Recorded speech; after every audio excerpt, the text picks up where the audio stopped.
हर खबर पर होगी आपकी पकड़।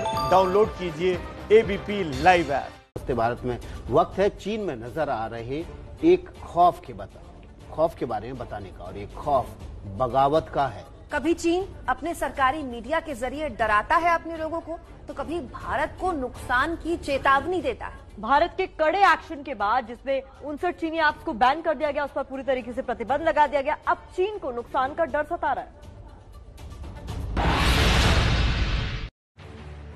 कभी सीमा पर युद्ध अभ्यास करता है, कभी तैनाती से डराने की कोशिश करता है, कभी मीडिया की खबरों से धमकाता है चीन। लेकिन दबी जुबान में ही सही, चीन की मीडिया में अब ये चर्चा शुरू हो गई है कि भारत से विवाद में चीन का नुकसान ही नुकसान है। ग्लोबल टाइम्स में छपे लेख चीन की बदलती टोन का इशारा कर रहे हैं। एक लेख में जिक्र है कि हिंदूवादी ताकतें भारत को महाशक्ति बनाने की चाह रखती हैं। वो चीन को अपना दुश्मन मानती हैं, जबकि चीन ने हमेशा मिलकर काम करने पर यकीन किया है। हाल के वर्षों में चीनी कंपनियों ने स्थानीय बुनियादी ढांचे में निवेश करके दक्षिण एशियाई देशों के साथ सहयोग किया है। चीन का भारत से फायदा उठाने का इरादा नहीं है, बल्कि मिलकर आगे बढ़ने के रास्ते ढूंढने की कोशिश है। एक तरफ सीमा पर सैनिकों की तैनाती, तो दूसरी तरफ ग्लोबल टाइम्स के जरिए साथ काम करने का बयान दिखाते हैं कि चीन में नुकसान का डर सता रहा है। चीन भारत व्यापार में संतुलन चीन की तरफ झुका है, जिसका अर्थ है कि यदि आर्थिक संघर्ष तेज होता है तो चीन को तुरंत व्यापार में नुकसान उठाना होगा। लेकिन लंबे समय में ये भारत के निवेश के माहौल को काफी प्रभावित करेगा।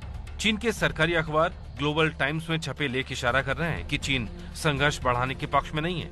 भारत चीन से करीब 5.5 लाख करोड़ रुपयों का सामान आयात करता है, जबकि निर्यात सिर्फ 1,79,000 करोड़ रुपयों का करता है। भारत के आयात में 14% हिस्सा चीन का है, जबकि भारत के निर्यात में चीन का हिस्सा सिर्फ 5% है। साफ है, चीन को भारत के व्यापार से ज्यादा लाभ हो रहा है। इस व्यापार में चीन को तुरंत 30% नुकसान का अंदेशा है। विवाद बढ़ा तो 50% व्यापार घट सकता है। लेकिन चीन की दिक्कत देखिए, चीन सबसे ज्यादा निर्यात करता है अमेरिका को 16.8%। चीन तीसरे नंबर पर निर्यात करता है जापान को 5.7%। चीन भारत को निर्यात करता है 3%। इन देशों का निर्यात मिलाकर करीब 25% से ज्यादा हो जाता है। अगर किसी देश के 25% व्यापार पर असर पड़ेगा तो अर्थव्यवस्था हिलनी तय है, और यही बात चीन को सता रही है।